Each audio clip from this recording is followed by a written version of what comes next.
अस्सलाम वालेकुम। वो कहीं दूर नहीं गया तुम्हें इन हालात में छोड़कर, वो तुम्हारे साथ ही है, बस इस वक्त तुम्हें आजमा रहा है। आजमाइश तो हम सबकी ही होनी है, हम इसी के लिए तो दुनिया में भेजे गए हैं। जो अल्लाह के जितने करीब होता है उसकी आजमाइश उतनी ही सख्त होती है, लेकिन वो तुम पर तुम्हारी हिम्मत से ज़्यादा बोझ नहीं डालेगा।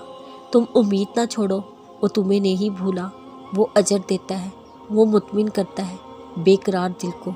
उस रब की दी हुई तसल्ली पर यकीन रखो, ना तो तेरे रब ने तुझे छोड़ा है और ना वो बेजार हो गया है। जो शख्स अपने गुनाह के बाद तौबा कर ले और इस्लाह कर ले तो अल्लाह ताला रहमत के साथ उसकी तरफ लौटता है।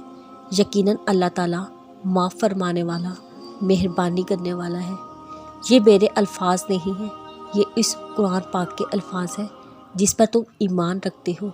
ये सूरत माइदा के अल्फाज हैं। तो फिर क्यों तुम नाउमीदी में डूबे हुए हो?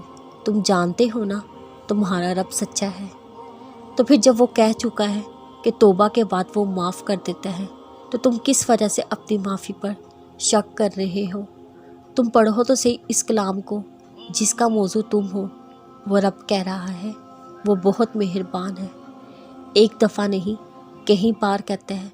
तो फिर छोड़ दो मायूस रहना, तुम सच्चे दिल से तौबा करके देखो, उसकी रहमत तुम्हें अपने साए में ले लेगी, क्योंकि वो बहुत मेहरबान, निहायत रहम करने वाला है।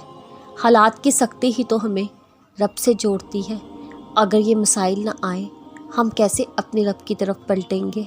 ये उदासियाँ तो बस एक ज़रिया होती हैं हमारा राब्ता अल्लाह से मज़ीद मजबूत करने का। अल्लाह चाहता है हम उससे मांगते रहें, उसको हमारा मांगना पसंद आ जाता है। वो चाहता है हम अपनी दुआओं को तवील करें, हम नमाज़ पढ़ते ही सजदे में रब से बातें करें। तो तुम इस पर यकीन को मज़ीद तक़वियत दो। ये कामिल यकीन रखो, तुम्हारी मुश्किलों की बारिशें एक रोज़ थम जाएंगी।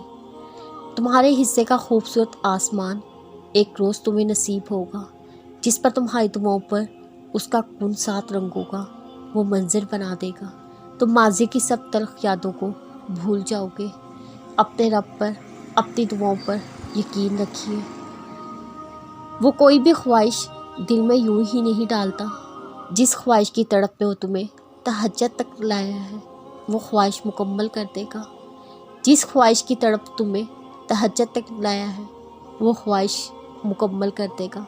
तुम्हारा बेचैन हो जाना बेवजह तो नहीं, वो रब तुम्हें नसीब करेगा वो खुशी जिसके इंतज़ार में तुम जाए नमाज पर आंसू बहाते हो।